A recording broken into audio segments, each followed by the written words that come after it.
देखिए, वो बच्ची 10 साल से उसी स्कूल में पढ़ रही है और हिजाब के साथ पढ़ रही है। स्कूल वो 12वीं तक का है। 11वीं में जब वो एडमिशन लेने आई तो उसको कहा गया कि हिजाब नहीं चलेगा, और स्कूल वालों ने भी कोर्ट के सामने सिर्फ इतना कहा कि ये हमारी लापरवाही थी, और कोर्ट ने छोड़ दिया उनको। सवाल ये है कि जो 10 साल तक लापरवाही थी वो फिर 11वीं में आके उसकी परवाह कैसे बन गई। यानी स्कूल भी ये चाहता था कि ये धार्मिक एंगल आए, और कोर्ट भी इस पर धार्मिक एंगल से फैसला देना चाहता था, इसलिए उसका फैसला दे दिया गया। हालांकि मैं समझता हूं कि जो सिख धर्म के बच्चे भी पगड़ी पहनकर आते हैं, उन पर कोई किसी तरह की पाबंदी नहीं है। तो अगर बच्ची स्कार्फ पहन के आ रही है या हिजाब पहन के आ रही है, मैं समझता हूं कि उस पर कोई इस तरह की टिप्पणी नहीं होनी चाहिए थी, कोई फैसला नहीं आना चाहिए था। 2 साल में ऐसा कौन सा नॉर्म्स स्कूल का चेंज हो जाएगा? जब 10 साल में उसके नॉर्म्स पे कोई फर्क नहीं पड़ा तो 2 साल में क्या फर्क पड़ जाएगा?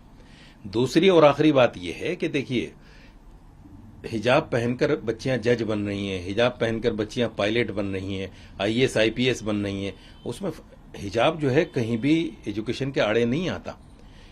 और अंतिम बात मैं ये कहना चाहता हूं, जजों के पास इस तरह के फैसले देने के वक्त कहां से आ जाते हैं, जबकि मेरा एक मामला 30,000 में चल रहा है, 3 साल हो गए, अभी तक उसका कोई फैसला नहीं है। ऐसे बहुत सारे केसेस हैं जो इंसाफ की इंतजार में दम तोड़ देते हैं, जो इंसाफ की इंतजार में बिखर जाते हैं।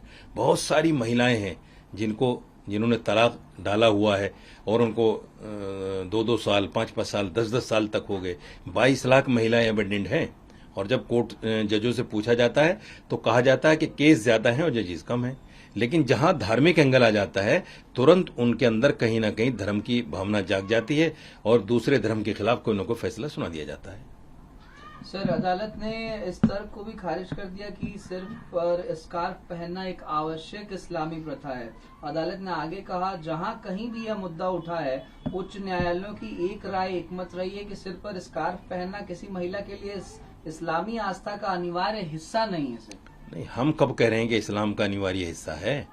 लेकिन रिलीजन फ्रीडम, खुद आदमी की अपनी अभिव्यक्ति की आजादी, ये दो अधिकार जब संविधान में मिले हुए हैं तो उसमें रिलीजन कहां से आ गया? जब मेरी अपनी आजादी है, अगर हम किसी लड़की को बाहर बाजार में, रोड पे कहीं घूमते हुए देखते हैं और कहते हैं भाई ये लिबास अच्छा नहीं है, ये कपड़े अच्छे नहीं है, तो क्या कहा जाता है कि उसकी अपनी स्वतंत्रता है, उसकी अपनी आजादी है, कुछ भी पहने। तो यहां जब लड़की अपनी आजादी मांग रही है तो उसको आजादी क्यों नहीं दी जा रही है? ये तो एक बहुत बड़ा सवाल है ना। जब आप लड़कियों को नाचने के लिए गाने के लिए फ्रीडम दे सकते हैं, जब आप लड़कियों को अधनंगे कपड़ों में अभिनय करने के लिए आजादी दे सकते हैं, तो उसी बच्ची को स्कार्फ सर पर रखकर एजुकेशन की इजाजत क्यों नहीं मिल सकती?